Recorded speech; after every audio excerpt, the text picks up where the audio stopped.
Au nom du Père et du Fils et du Saint-Esprit. Amen. Béni soit notre Seigneur Jésus-Christ, béni soit la Vierge Marie, la maman de Jésus, et aussi notre chère maman.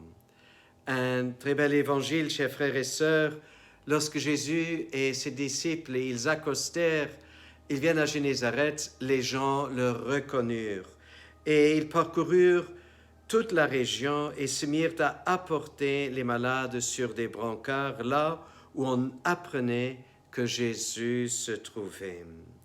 Et les gens le suppliaient de leur laisser toucher ne serait-ce que la frange de son manteau. Et tous ceux qui la touchèrent étaient sauvés.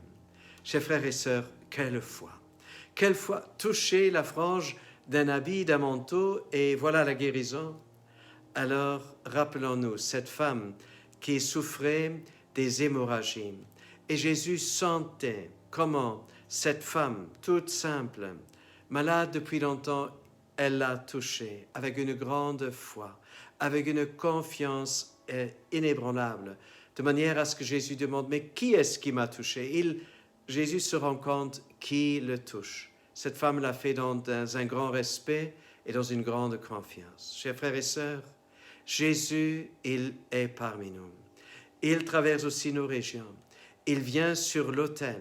Nous pouvons l'accueillir dans la Sainte Eucharistie et il nous habite et il nous touche avec tout son amour, avec toute sa puissance, tout comme à ces jours-là qu'il traversait la Galilée.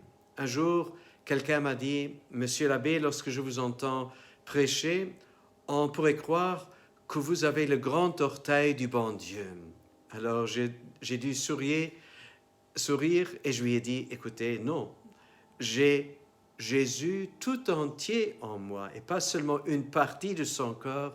Jésus m'habite. » Et c'est vrai, il t'habite toi aussi.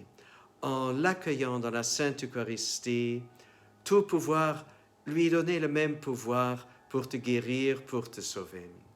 Accueille Jésus tant que tu peux, avec foi, avec confiance et avec un grand amour, au nom du Père et du Fils et du Saint-Esprit. À nous tous, une bonne et une sainte journée.